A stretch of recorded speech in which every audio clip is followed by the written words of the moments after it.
Hola, bienvenidos a un nuevo video. Esta vez hablaremos de Dr. Stone. Debo mencionar que para hacer este video me volví a ver todas las temporadas y a releer el manga. Ya perdí la cuenta de cuántas veces he visto este anime. Esta temporada continúa justamente después del especial de 1 hora donde nos presentan a Nanami Ritsui. Llega cargada de nuevas aventuras y nuevos personajes, continuando con la emocionante elaboración del barco Perseo. Y con ello nos embarcamos rumbo a la Isla del Tesoro. Isla donde se esconde uno de los grandes misterios de la obra, el rayo petrificador. También tenemos el primer acercamiento con Wayman, quien es el villano principal de la obra, y sobre todo tenemos a la conmovedora historia de Byakuya Ishigami. Pero vayamos por partes, primero hablemos de la historia y después pasemos a un chismecito. Hablemos de los capítulos y de la historia en general. Debo decir que los primeros capítulos de esta nueva temporada vemos a los personajes avanzando hacia la era industrial, con el único propósito de construir el barco con el que recorrerán el mundo en busca de respuestas sobre el gran misterio del rayo petrificador. Pero primero deben enfrentar el reto de encontrar hierro y petróleo para la construcción del barco. Para lograr esta hazaña se necesitó de la elaboración de algunos inventos como la creación de la agricultura, la cámara fotográfica, la elaboración del radar, el detector de metales, por mencionar algunos. Y durante estos capítulos tenemos la primera aparición del villano principal de la obra, villano que se comunica a través de ondas electromagnéticas dejando un mensaje en código Morse, Y. A raíz de este mensaje se formarán los 5 generales, que cuando lo leí por primera vez en el manga me emocionó mucho verlos, llegando a la conclusión de terminar el barco rápidamente para zarpar lo antes posible antes de que Wayman ataque nuevamente. Cuando finalmente zarpan hacia lo desconocido tienen una nueva interrogante: ¿hacia dónde deben ir? Senku no tiene claro su rumbo, pero sabe que su padre le ha dejado un tesoro científico, pues previamente ha hecho que Ruri le cuente las 100 historias que su padre inventó, dándose cuenta que una serie de materiales han sido dejados en el cofre del tesoro, cofre que es la antigua nave de los astronautas. Sin aviso y si de un guionazo se tratase, tenemos la aparición de un nuevo personaje que será clave para este nuevo arco. Se trata de Soyuz, quien resulta ser originario de la Isla del Tesoro, personaje que nos revelará que la isla está habitada por los descendientes de los astronautas, llegando a la siguiente conclusión. Dentro de las 100 historias estaba el mensaje: los habitantes deben llegar a Japón. Eso significaba que posiblemente no regresarían por lo peligroso que era el viaje. Solo algunas personas de aquella isla se aventuraron a realizar tales hazañas, descubriendo que la aldea Ishigami son los descendientes de aquellas personas que se aventuraron a realizar aquel peligroso viaje, cumpliendo con la voluntad del fundador, voluntad del padre de Senku, para que su hijo tuviera amigos que le ayudaran a descubrir el misterio del rayo petrificador. Soyuz será quien los guíe a través del mar para llegar hasta la isla, viaje que apenas dura unas horas. Cuando llegan a la isla, el grupo se divide en dos, uno que se quedará al cuidado del barco y el otro que se irá a explorar el paradero del tesoro que dejó Byakuya.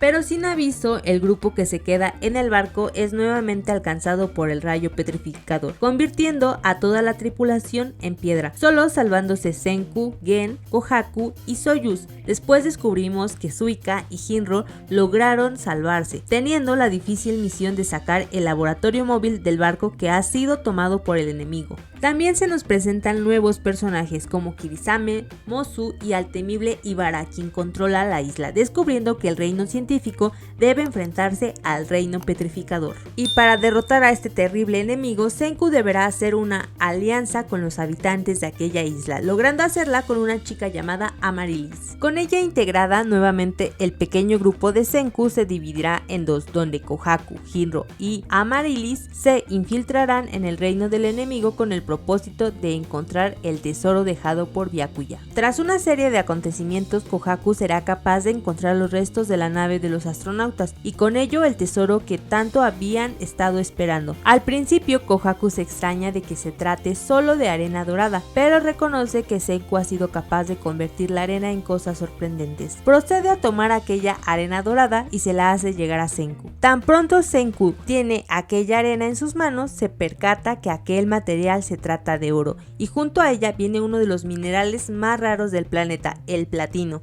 descubriendo que su padre dedicó décadas de su vida reuniendo aquel mineral tan raro solo para ayudar a Senku en el futuro a reconstruir la civilización humana. Concluyendo la primera parte de esta temporada, la siguiente parte actualmente está en emisión, tendrá tantas cosas sorprendentes y despiadadas que algunos considerarán que es el mejor arco de toda la historia de Dr. Stone y que Ibara es el mejor villano. Pero eso solo lo descubrirás cuando veas la segunda parte de esta tercera temporada de Dr. Stone. Opinión. Debo ser honesta, al principio este arco no era de mis favoritos de Dr. Stone. Quizá fue por la velocidad con la que leí el manga para ponerme al día y verlo semana a semana en su momento. Pero ahora que volví a leer el manga comprendo esta parte de la historia. Y después con los arcos venideros, cuando lo iba leyendo semana a semana, sentía que la historia avanzaba con una mayor velocidad. Pero ahora que lo releí el manga me doy cuenta que la historia avanzó al ritmo que debía avanzar. Algunos piensan que este arco es uno de los más despiadados y que el villano es uno de los mejores, pero desde mi punto de vista y con la obra recién releída, el villano del próximo arco verdaderamente será despiadado y cruel. A Ibara solo véanlo como la introducción de la crueldad que se verá en el próximo arco. Pero bueno, aquí estamos para hablar de la tercera temporada. Esta primera parte solo se puede tomar como la introducción de la Isla del Tesoro y solo nos dejan con ganas de más. Lo único que rescato de esta temporada es cuando Senku se toma la primera fotografía post petrificación y hace la icónica pose de Albert Einstein.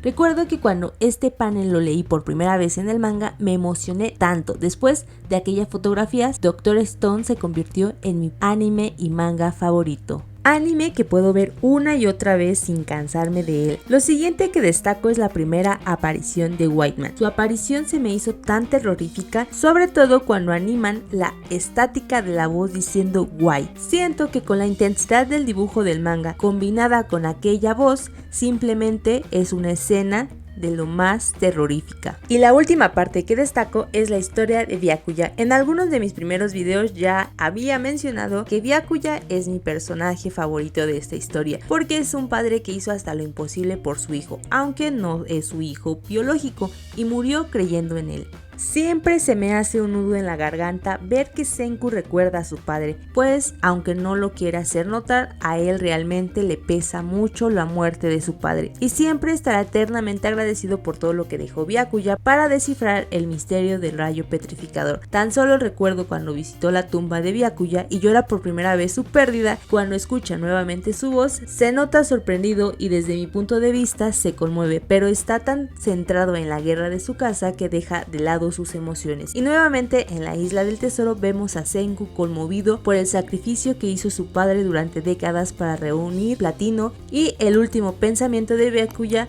fue su hijo. No amigos, simplemente no puedo con esta conmovedora historia. Solo queda decir que iré a ver la segunda parte de esta increíble historia. ¿Por qué me tatué a Senku? Si has llegado a esta parte del video es porque vienes al chisme. Bueno, esta es una historia personal y siento que debo contarla para dar un paso más en mi persona. En el año 2021, de enero a junio, fueron meses que estuve exigiéndome muchas cosas al mismo tiempo. Mi exigencia era tanto física como mental. Cuando llegó el mes de julio me encontraba agotada mentalmente, pues muchas cosas que estuve realizando durante esos meses no resultaron como quería. Y también durante esos meses me estuve preocupando mucho por el qué dirán de mí, siempre exigiéndome con tal de tener satisfechos a los demás. Durante el mes de julio estuve triste, llorando todo el día, tratando de entender qué había hecho mal. Pero la enseñanza de aquel entonces es: a las personas nunca las tendrás contentas, hagas lo que hagas, siempre habrá una crítica de su parte. Comprendí que debo hacer las cosas que a mí me hacen sentir bien conmigo misma. Debo decir que entre mis planes nunca estuvo hacerme un tatuaje, y estúpidamente creí que tener un tatuaje estaba mal visto socialmente. Quizá hay personas que aún lo creen, o personas que les dé totalmente igual, o personas que lo vean mal por sus creencias, y no está mal pensar eso. Pero para mí quería cambiar aquel pensamiento y dejar que los comentarios de los demás ya no me afectaran. Por eso tomé la decisión de hacerme el tatuaje, el cual sería un recordatorio constante que me diría que debo hacer lo que yo creo que es bueno para mí y dejar de complacer a todo el mundo, porque eso no es sano. Y tatuarme a Senku simplemente creo que fue por las circunstancias, pues en aquellos meses había leído Dr. Stone. Recuerdo que aquel panel me había marcado mucho emocionalmente, porque representaba lo mucho que se había esforzado Senku para traer nuevamente a la humanidad de la petrificación. También representaba que aquella foto pasaría a la historia de su nuevo mundo. Entonces no pude evitar sentirme maravillada por la historia de Senku, quien sería mi constante recordatorio que debo hacer las cosas que me gustan sin preocuparme tanto por el qué dirán de mí. Así como tiene un significado especial, también tiene una enseñanza, como toda toma de decisiones. La verdad, el tatuaje fue barato y con un aprendiz, entonces ya se imaginarán cómo quedó. Aparte, me lo hice en una zona muy dolorosa del cuerpo, que es la costilla, y como zona para mi primer tatuaje, supongo que fue un error. Ya ni hablemos de la curación, desde mi punto de vista fue horrible y a la semana ya estaba arrepentida. ¿Qué puedo decir? Senku se ve chueco y visco, pero es un constante recordatorio de lo que es importante para mí. Hemos llegado al final de este video, espero que les haya gustado. No olviden suscribirse para ver más videos como este, activar las notificaciones, de esta forma les llegará una notificación cuando yo subo un nuevo video y sin más, nos vemos hasta la próxima.